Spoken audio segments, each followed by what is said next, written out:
Hello, today we talk about the module on cardiorespiratory fitness.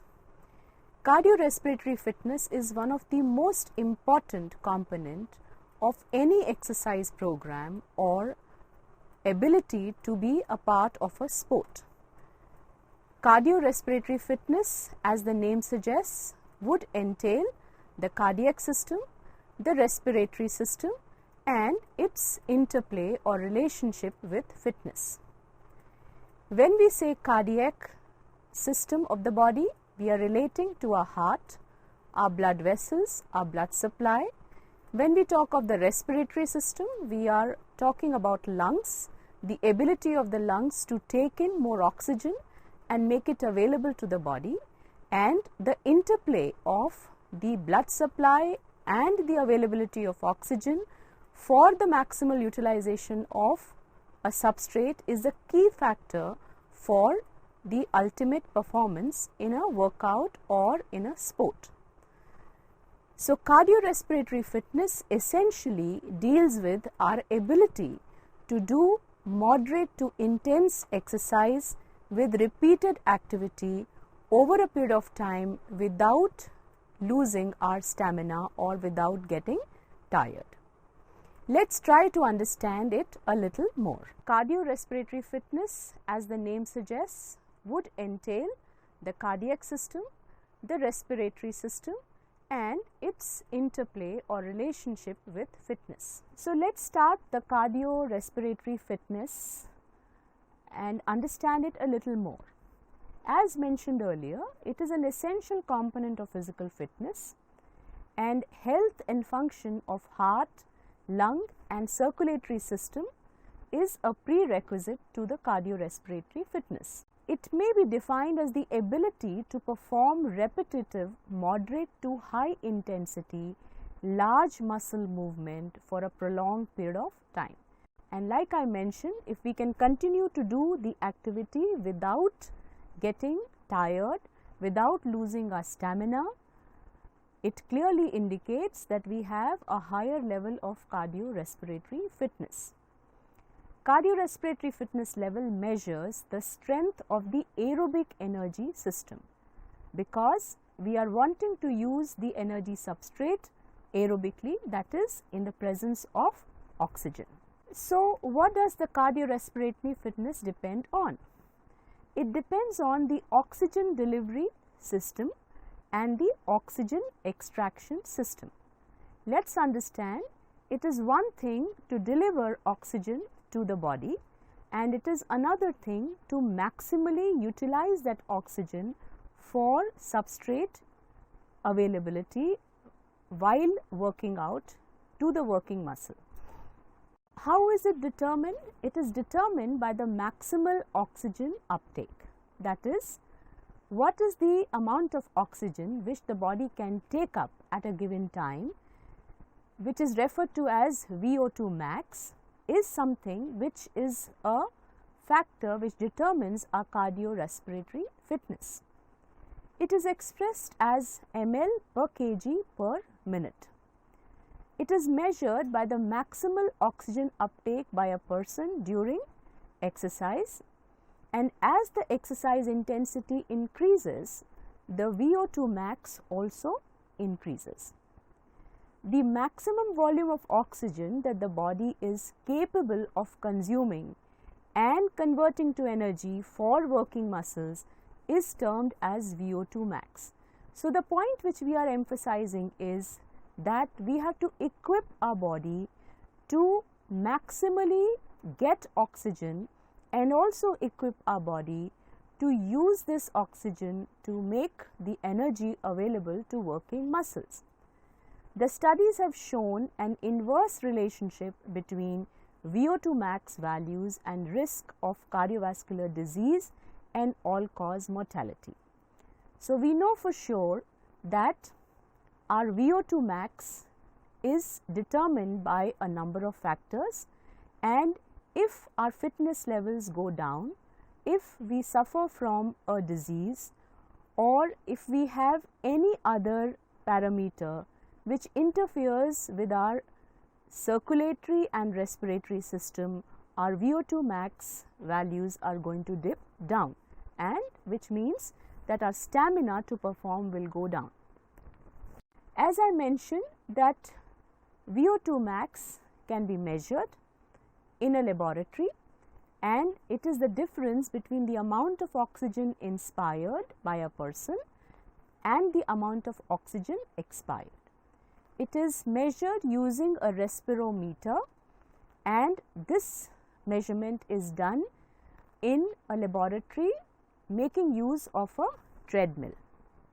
There are a number of factors which affect VO2 max. The first factor is genetics. Yes, we are born with a defined level of VO2 max. Some individuals have the ability to go higher on VO2 max, whereas some individuals genetically are not programmed to get a high VO2 max. But like I said, genetics is only half the story. There are many other factors which can help maximize with whatever genetic potential we have in relation to VO2 max. Age. The VO2 max consistently increase during adolescence, and it peaks up at the age of 16 years, and at the age of 25 we normally reach our maximal VO2 max potential as an adult. But post that, how we maintain that VO2 max depends on how we treat our body once we reach our adulthood. Gender. It is normally seen that males have a higher VO2 max as compared to female, but given the bias of gender, women can go and develop a higher VO2 max if they condition their body towards the same. Fitness levels, that is one thing which determines the VO2 max. Fitness levels relate to our physical fitness, our ability to take up exercise, our regularity of doing exercise, our the body being free from any disease, all our biochemical parameters in place. These are all markers which tell us about our fitness levels. So, if we want to develop a higher VO2 max, we need to work towards our fitness levels, starting from our anthropometry, clinical, biochemical parameters which help in achieving high fitness levels. The form of exercise is also a factor which determines VO2 max. VO2 max develops both with aerobic and resistance exercises, but definitely more through aerobic exercises, endurance exercises, and essentially if we learn to do our exercises in the correct manner, if we learn to synchronize our exercises with breathing techniques, we learn to do additional efforts to inhale and exhale in the correct manner, we put an influence on the lung capacity, the tidal volume. These are all the variables which ultimately have a bearing on the VO2 max. Body mass and body composition are another factor which influence VO2 max. As our body mass increases, as our body fat increases, our VO2 max values tend to dip down. So, our body mass and body composition is a very, very important component of our fitness level. So, we need to work towards not only our body mass or body weight, but we need to work towards a body composition with higher levels of muscle and low level of body fat. And we know that physiologically muscle is the most active tissue of the body. So, higher the muscle mass, greater is our ability to develop higher VO2 max. So, what are the benefits of the cardiorespiratory fitness? If we get the cardiorespiratory fitness, there is definitely reduction in the coronary heart disease. How does it help? It definitely helps in reducing the resting blood pressure. So, if we want to get our blood pressure in normal values, we must strengthen our cardiovascular fitness or the cardiorespiratory fitness. HDL cholesterol, which is a good cholesterol, can only be increased through exercise and having a higher level of cardiorespiratory fitness. This fitness also helps us decrease our triglyceride levels, which have a direct correlation between the body fat and the intra-abdominal fat. So, the body fat and especially the visceral fat has a strong bearing on the oxidative stress in the body, because this is the most damaging fat which we can accumulate in the body, and it is a known fact that as we improve our cardiorespiratory fitness, we can mobilize this fat very effectively, and thus it helps not only getting our waist circumference in place, but also decrease the triglyceride levels. Cardiorespiratory fitness also helps us reduce the insulin needs, and the moment we talk of insulin needs, it has a direct bearing on our glucose tolerance. So, that means with good cardiorespiratory fitness, we can keep diabetes at bay and we can maintain our glucose levels very well within the normal limits. It also helps towards reduce blood platelet adhesiveness and aggregation. What does that mean? That means the more cardiorespiratory fit we are, the less prone we are to strokes, to blood clots, to thrombus formation, and that means it has an influence on the blood viscosity, the smooth blood flow in the blood vessels, and that is the reason it adds on to the cardiovascular health and decreases the coronary heart disease risk.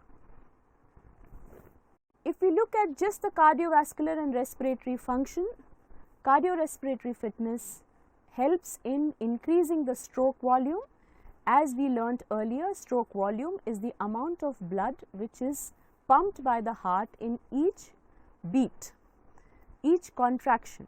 So, the more cardiorespiratory fitness we get increased stroke volume, and increased stroke volume helps to deliver more and more blood to our blood vessels feeding the various muscles of the body. Increase VO2 max, maximal oxygen uptake. So, it goes hand in hand that as our stroke volume increase, the availability of oxygen also increases and automatically our stamina also improves. Decrease heart rate and blood pressure at submaximal workload. It is said that a person who is fitter has a lower resting heart rate, does not increase heart rate too much when subjected to maximal workload, and recovers back also quickly. So, if we have a good cardiorespiratory fitness, we fit in all these three criteria. That means we have decreased heart rate, we do not increase our heart rate too much or blood pressure too much when we are subjected to submaximal workload, and our recovery from any exercise episode or training is also quicker. Increased capillary density in skeletal muscle.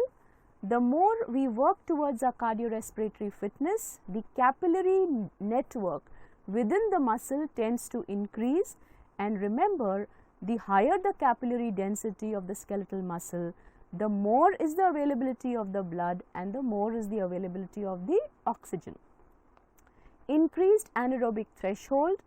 What does that mean? That means that even if sometimes we make use of muscle glycogen through anaerobic mechanism, because of good cardiorespiratory fitness, we may not reach anaerobic thresholds which indicates the accumulation of lactic acid very quickly.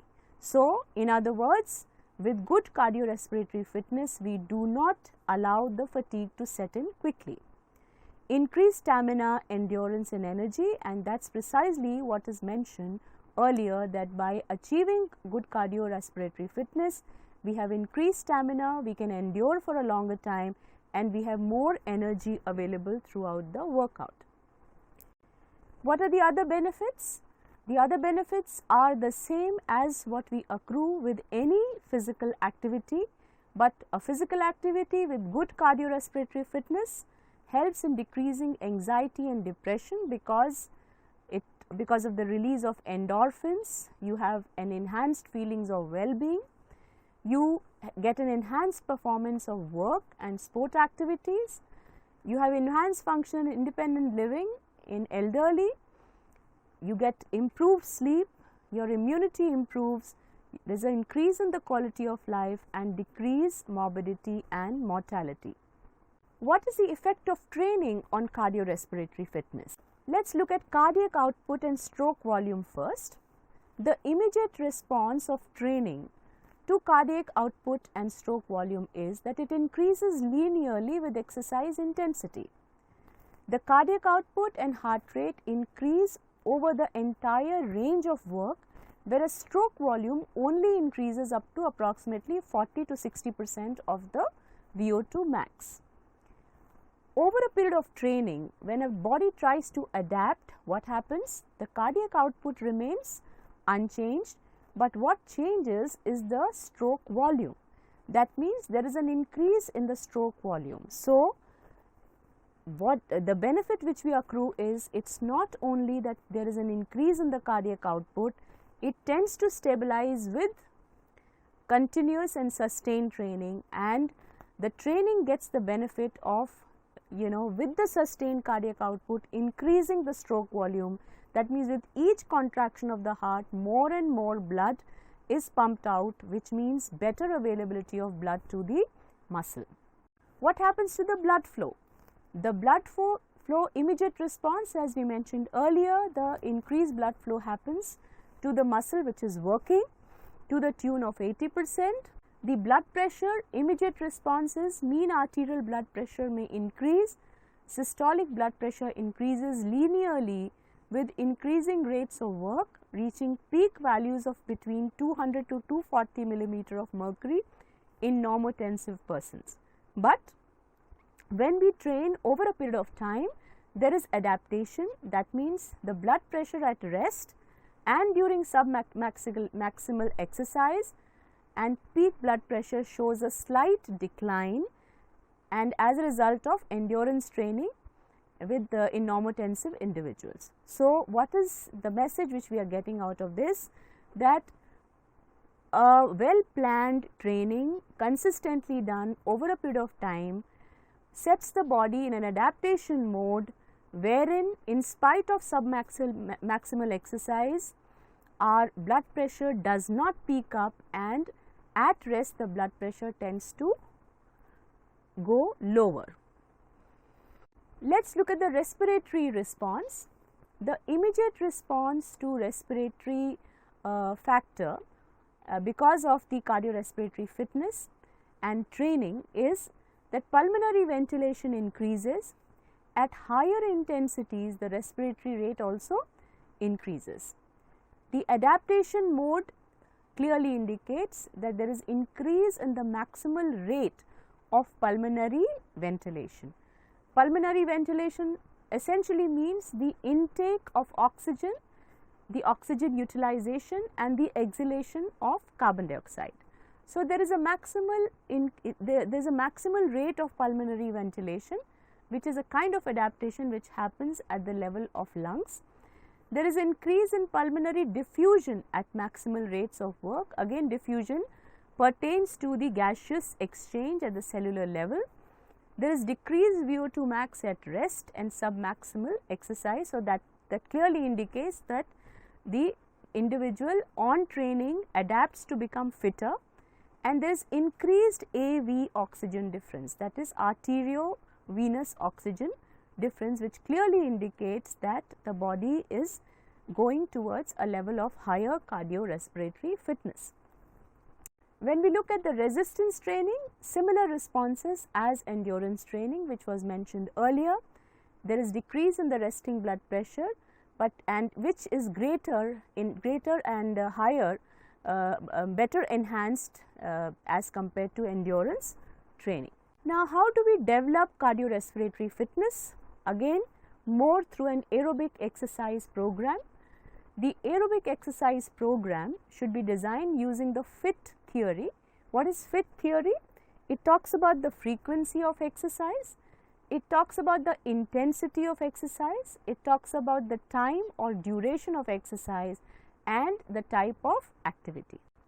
The American College of Sports Medicine currently recommends that 20 to 60 minutes of aerobic exercise 3 to 5 times in a week is what is recommended.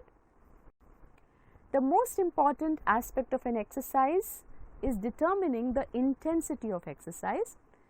There are methods to determine intensity, and one of the most commonly cited method to determine the intensity of exercise is to know your target heart rate zone. The ACSM recommends that training should be done at 65 to 90% of the maximum heart rate. Now, how do we calculate the maximum heart rate and how do we calculate the target heart rate zone? Now, the maximum heart rate can be calculated with the formula 220 minus age. To calculate the heart rate zone, we multiply the maximum heart rate with a figure of 65% ranging from 65% to 90%. Now, where do we stop? Do we start at 50 or 55, 65 or we go up to 90? Depends on our basal fitness level and our health, and for very unfit individuals the maximum heart rate may be multiplied only by 50 or 55%. The intensity of exercise can also be measured in terms of METs. What is METs? It is the metabolic equivalent in exercise testing. It basically relates to the volume of oxygen consumed per kg per minute while we are doing a particular exercise. 1 MET is equal to 3.5 ml per kg per minute, 3.5 ml of oxygen consumed. So, for each type of physical activity, we can calculate the METs, and as the intensity of the exercise goes higher, the number of METs increase. RPE is the rate of perceived exertion, which is another term which has been used by Borg scale, but this scale is relatively subjective and is not very objective, and it is more descriptive in nature and gives you a relative description of the intensity of the exercise. Talk test is another way to determine the intensity of exercise, and we say that if you are in a position to talk while you are working out aerobically, that means you are in your target heart rate zone. Determining the duration, the ACSM recommendation of 20 to 60 minutes of aerobic exercise is beneficial to develop cardiorespiratory fitness. This can be either done together or in intermittent sessions. The intensity of exercise will determine its duration. So, for example, if we are walking, which can be put in a low to moderate category of exercise, the duration can be 45 to 60 minutes. If we are doing high intensity exercise, the duration can be 20 minutes. Extremely vigorous activity, the duration can be 5 to 10 minutes. So, for example, it is like walking versus jogging.